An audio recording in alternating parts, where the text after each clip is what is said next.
तो R D Sharma को जी कौन से क्वेश्चन नंबर, एक मिनट एक बार, 14 पॉइंट, तो इतना लिख के लाया तो नहाया भी नहीं क्या है? हाँ सर मैं नहीं कर पाया सर, मेरे एग्जाम चल रहे सर, इसलिए सर। कोई बात नहीं, तो अभी आर डी शर्मा साहब को ओपन तो कर लो और उसके बाद मतलब उनकी बुक को ओपन कर लो और उसके बाद अपन उसको सॉल्व करेंगे, तो कई चीजें होती हैं ना बेटा। Yes sir. एक तो सॉल्व एग्जांपल में क्या दिया था बेटा?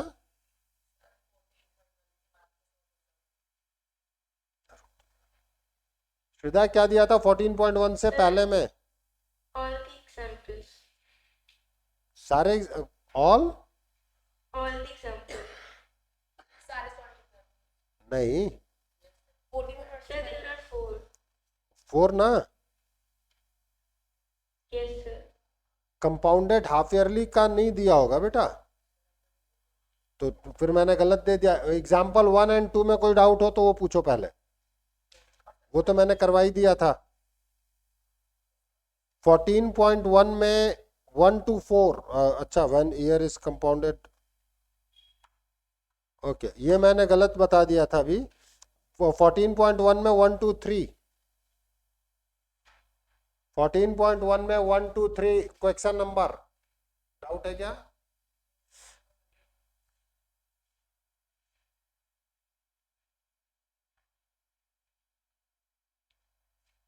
चलो अभी मैं थोड़ा सा पढ़ाता हूं, उसके बाद इसके क्वेश्चंस को। 14.1 के फर्स्ट 3 में कोई डाउट है? किए हैं कि नहीं किए हैं? किए हैं, ठीक है। 14, ठीक है। 14.2 के में कौन से क्वेश्चंस दिए थे मैंने सॉल्व एग्जांपल में? Sir, 1 to 4. हाँ, 1 to 4 में बोलो। Sir, example number 4.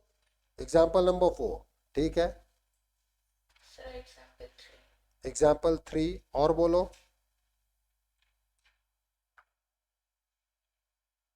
हाँ, तो हम सबसे पहले एग्जाम्पल 3 पे बात कर रहे हैं।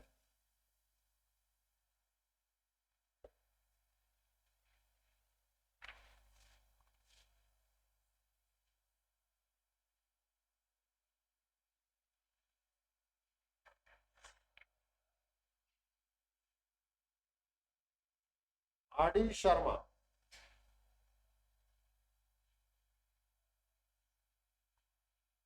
विजय ऑब्टेन्ड अ लोन, सभी लोग समझना, किया हो चाहे ना किया हो, ठीक है। Vijay obtained a loan of RS 64,000 against fix deposit, मतलब उनका कोई फिक्स डिपॉजिट है। भाई लोन ऐसे ही तो मिलेगा नहीं। मान लो मैं बैंक के पास गया और मैं कहता हूं बैंक साहब मुझे लोन दे दो, मैं भाग गया तो कुछ ना कुछ ऐसा गारंटी रखते हैं, सिक्योरिटी जिसे आप कहते हैं, ठीक है। तो यहाँ पे फिक्स डिपॉजिट पे ज्यादा दिमाग नहीं लगाना है। अब इन्होंने कहा कि द रेट ऑफ इंटरेस्ट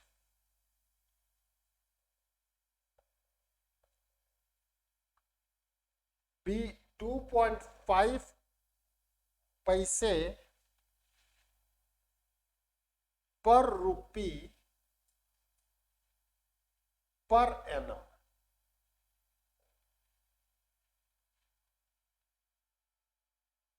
ठीक है। अब हमसे बात किया जा रहा है, ये रेट ऑफ इंटरेस्ट है, calculate the compound interest payable after 3 years. तो टाइम जो है वो 3 इयर्स दे रखा है। मैं समझ गया मेरे बच्चे कि आप बेसिकली रेट को परसेंट में नहीं कन्वर्ट कर पाए, क्योंकि अगर मैं बात करूं अमाउंट क्या होता है, P into 1 plus R upon 100 time. तो टाइम तो आपको पता है 3 इयर्स, प्रिंसिपल अमाउंट पता है, रेट ऑफ इंटरेस्ट ही तो निकालना रह गया ना बेटिया। Yes, sir. अब इसको परसेंट पर एनम तो दे ही रखा है, परसेंट मतलब 100 पे कन्वर्ट करना होगा मुझे, हाँ या ना? ये बात समझ रही है नहीं समझ रही? अरे हाँ या ना में बोला कर बेटा, क्यों? Yes, sir. हाँ, तो अब मैं बात करता हूं, आर जो है वो है 2.5 पैसे पर रुपीस।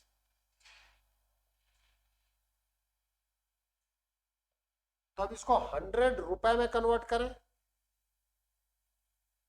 Yes, sir. ठीक है भाई, 1 रुपए में अगर, एक चीज पूछनी थी बोल बेटा। सर। इस क्वेश्चन में जैसे इसमें लिखा है कि 2.5 पैसे पर रुपी, तो हम सर 2.5 को जो है उससे भी तो मल्टीप्लाई कर सकते हैं। इससे 2.5 को परसेंट डायरेक्टली नहीं लिख सकते। मान लो पर रुपये लिखने की बजाय मैं पर 50 पैसे दे देता, तब मुझे समझना पड़ेगा ना बेटा कि मैं कोई चीज क्यों कर रहा हूं। जैसे मान लो आपने लिखा है पैसे बाय 1 रुपीज, अब आप 100 रुपीज में कन्वर्ट करो तो 2.5 इंटू 100 पैसे पर 100 रुपीज, हाँ या ना? ये बात समझ में आई कि नहीं आई बेटा? Yes, sir. ठीक है, अब इतना रुपीस, अब इसको परसेंटेज में कन्वर्ट करो तो ये तुम्हारे पास हो गया 250 पैसे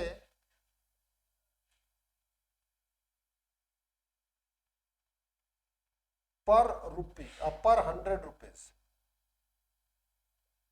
अब इसको परसेंट में कैसे कन्वर्ट करते थे बताओ? किसी भी नंबर 2 को मैं परसेंट में कैसे कन्वर्ट करता था? 2/100%, यही करता था कि नहीं करता था बताओ? Yes, sir. हाँ या ना? तो मैं क्या लिखूंगा? 250/100%। इंटू 100 तो पहले ही कन्वर्ट कर दिया ना मैंने। तो दिस इज 2.5%।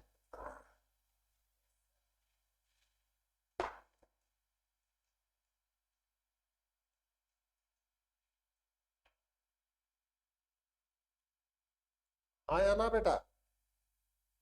Yes, sir. नहीं Sir, समझ per means to divide. क्या? Sir, per means to divide. पर मीन्स, हाँ पर मीन्स डिवाइड नहीं होता। ये इतना रुपए हो जाएगा ना, 100 रुपीज 100, हाँ इतना पैसे हो गया तुम्हारे पास, इतना परसेंट। हाँ क्या बोल रहे हो बेटा? पर मीन्स डिवाइड, ठीक है? पर रुपीज मतलब 1 रुपए पे, ठीक है? Okay, sir. पर एनम, जैसे मान लो पर एनम मतलब 1 साल में, ठीक है? जैसे अगर आप इस चीज को ओवरऑल समझना चाहते हो, जैसे मैंने क्या किया, पर 100 रुपीज, क्योंकि हर चीज को अपन 100 पे कन्वर्ट कर लेते हैं, ठीक है बेटा? Yes, sir. नहीं क्लियर है? Sir, clear. दोबारा कंफ्यूजन हो फिर पूछेंगे कि नहीं पूछेंगे? ध्यान रखना इस बात को कि आपको बेसिकली रेट को परसेंट में कन्वर्ट करना था, ठीक है?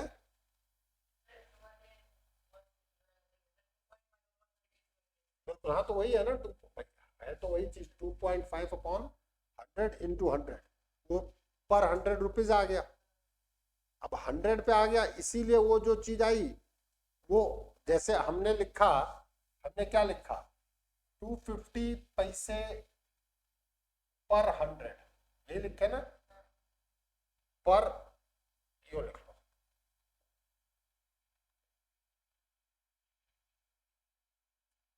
अब इसी चीज को एग्जैक्टली परसेंट में कन्वर्ट करना है तो अब रुपीज में लेना है, तो 2.5 रुपीज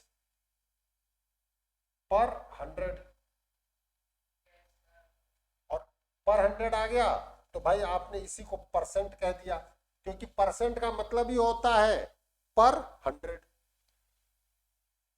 परसेंट का मतलब क्या बताया था? पर 100। ठीक है, तो आपके पास आ गया 2.5 रुपीज पर 100। इसके बाद है आपका फोर्थ। देखो इसीलिए मैंने कहा ना, एक एक एग्जांपल को, एक एक क्वेश्चन को समझ के चलो। Find the compound interest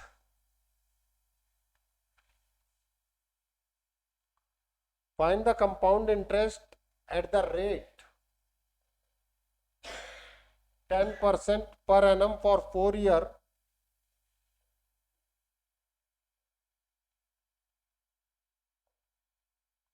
on the principal which is 4 year at the rate of इतना gives इतना as simple interest।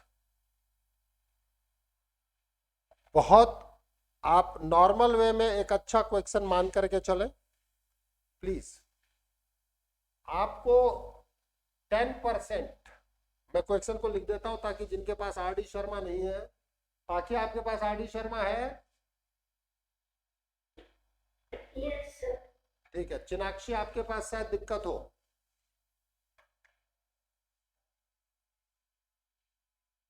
चिनाक मेरे पास नहीं है। हाँ तुम मतलब अच्छा ये बताओ, मैंने ग्रुप पे तुम्हें ऐड किया है नहीं किया है? एट क्लास के बुक में कर 8th क्लास के ग्रुप में ऐड किया ना?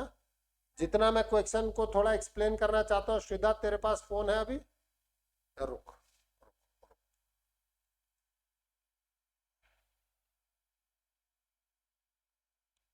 रुक जाए।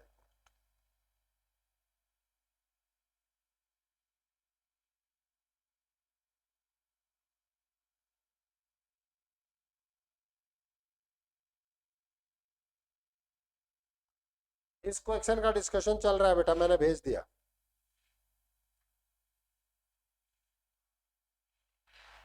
हमें कंपाउंड इंटरेस्ट निकालना है जिसका रेट 10% है। यहां कहीं भी छवि प्रिंसिपल नहीं दिया गया है, ठीक है।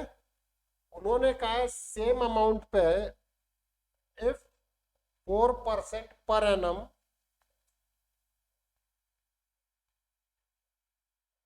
Is rate of interest simple, rate of simple interest, then SI जो है वो आपको दे रखा है 1600। अब हम मान लेते हैं कि प्रिंसिपल अमाउंट कहीं भी नहीं दिया गया, मैं कहता हूं लेट प्रिंसिपल अमाउंट इज,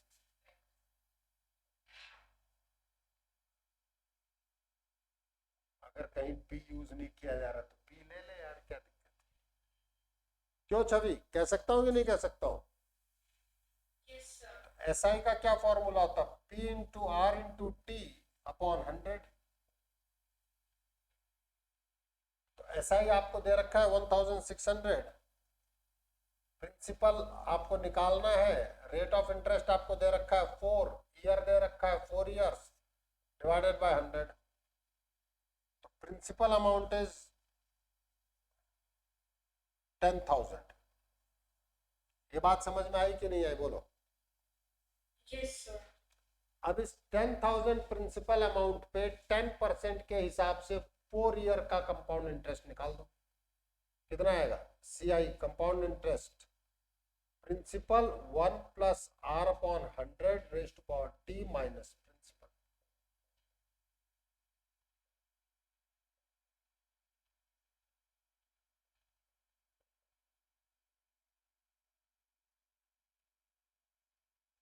दिख गया? Yes, sir. अब छोड़ दो बेटा, कैलकुलेशन तो करेगी कि नहीं करेगी? Yes, sir. Calculation. क्लियर था कि इसमें प्रिंसिपल नहीं दिया गया था, तो आपने एक दूसरे कॉन्सेप्ट से प्रिंसिपल को पहले कैलकुलेट किया, ठीक है। Okay, sir.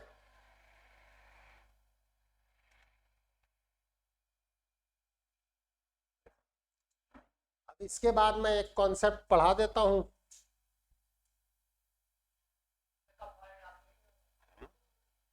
हाफ ईयरली हो जाएगा, फिर उसी तरीके से क्वार्टरली हो जाएगा, कुछ भी हो जाएगा। मैंने क्या कहा, बेसिक कॉन्सेप्ट समझ में आ जाए, चीजें मूव कर जाती।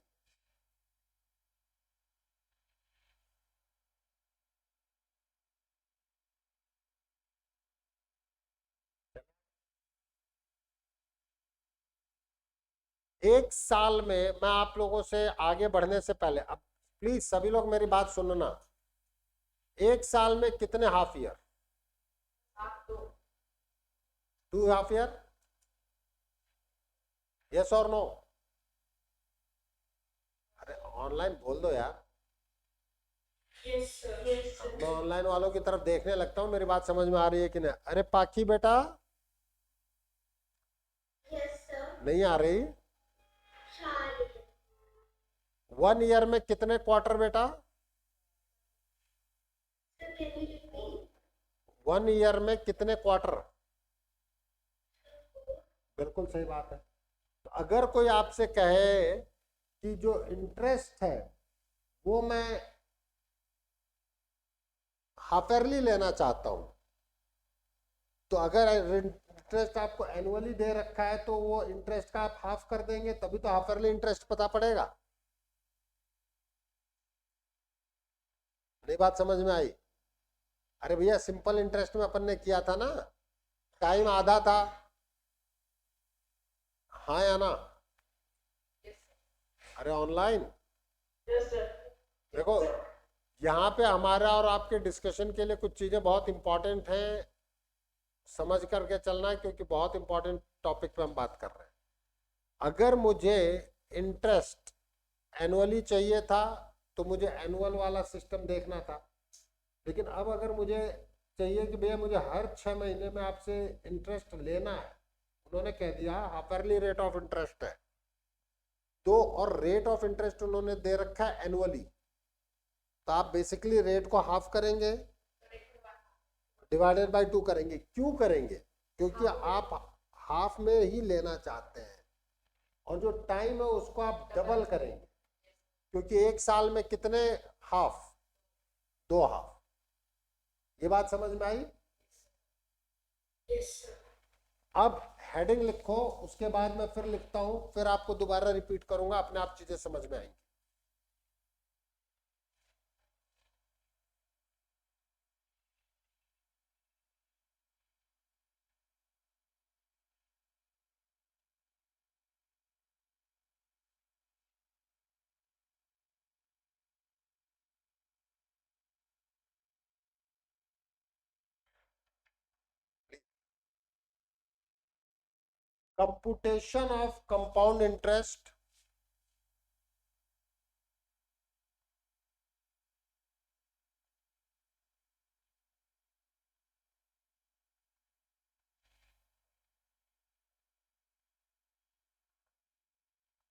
Computation of compound interest when the interest is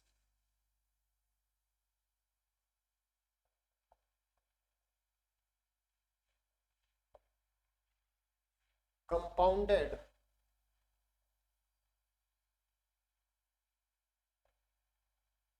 half yearly.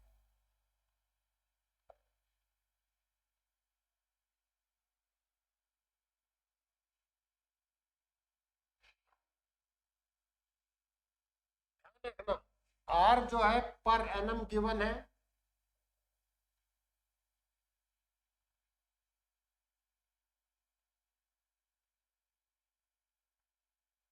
Are क्या दे रखा है मुझे? पर एनम, और टाइम जो है ईयर में मौजूद है मेरे पास। तो जो इस अमाउंट आएगा P1 प्लस R/2/100, आप कहेंगे क्यों R/2 किया? क्योंकि आप ऑलरेडी हाफ ईयरली कंपाउंडिंग चाहते हैं, और एक साल में आपके पास कितने half year? 2 half year. This is the amount. अगर यही आपको क्वार्टरली कंपाउंडिंग किया जाए तो क्या करेंगे, R/4 और वो 4t। R को आप क्या करेंगे, न्यू R क्या होगा, R/4 और टाइम क्या हो जाएगा 4t। क्यों, क्योंकि आपके पास कंपाउंडिंग में जब आप क्वार्टरली ले रहे हैं तो एक साल में कितने quarter, 4 quarter. Is it clear to all of you? Let us suppose कि उन्होंने मुझे रेट ऑफ इंटरेस्ट ही हाफ ईयर का दे रखा है, उसके बाद और हाफ मत कर देना कि सर आपने तो कह रखा था हाफ करना है, लो हाफ करिए। ठीक है भाई, मैंने इसीलिए साथ में लिख दिया given R is per annum and T is in year. वो इट माइट बी कि वो कहें कि 3.5 ईयर, तो आप उसको डबल करोगे तो 3 हो जाएंगे, क्योंकि 3.5 ईयर में 3 हाफ ईयर होंगे। गया पर आ 3.5 ईयर का क्या मतलब है, 1.5 साल। अरे भाई 3/2 ईयर। अच्छा कि अगर 3.5 ईयर है वो हाफ। तो कह रहा हूँ भाई दिमाग चलाना पड़ता है मेरे यार, वही तो कह रहा हूँ, ब्लैंक नहीं हो जाता। लिख लिया सबने? तो एक question कराऊं,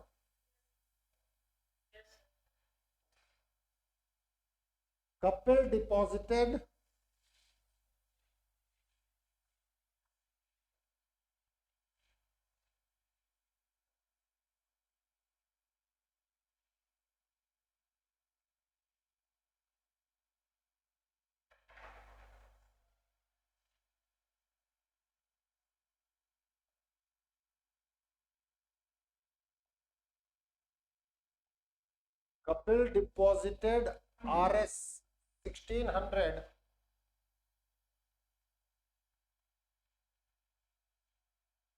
in the bank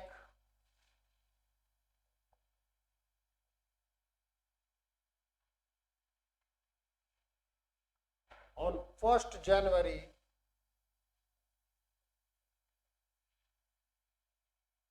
2021. Find the amount in his bank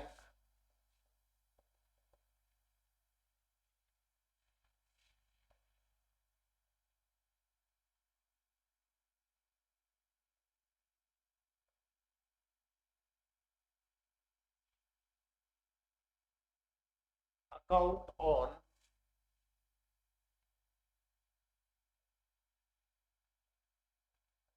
1st January 2022.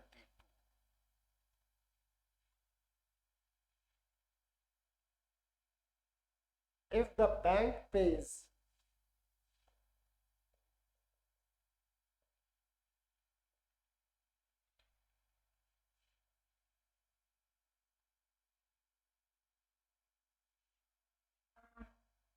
interest at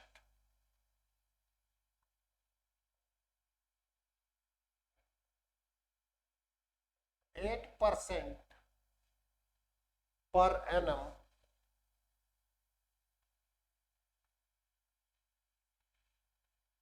and the interest is calculated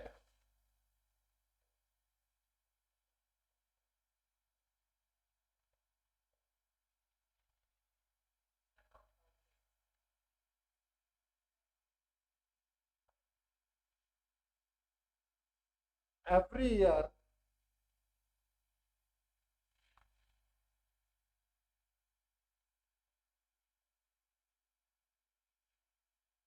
on 30th June and 31st December. अब उन्होंने इनडायरेक्ट वे में आपसे कंपाउंड इंटरेस्ट हाफर लिख दिया, भाई 2 बार बैंक इंटरेस्ट देगी। ठीक है, सबसे पहले वो 30 जून को देगी और उसके बाद 31 दिसंबर देगी। तो amount will be P into 1 plus R/2 upon 100 raised to power 2t।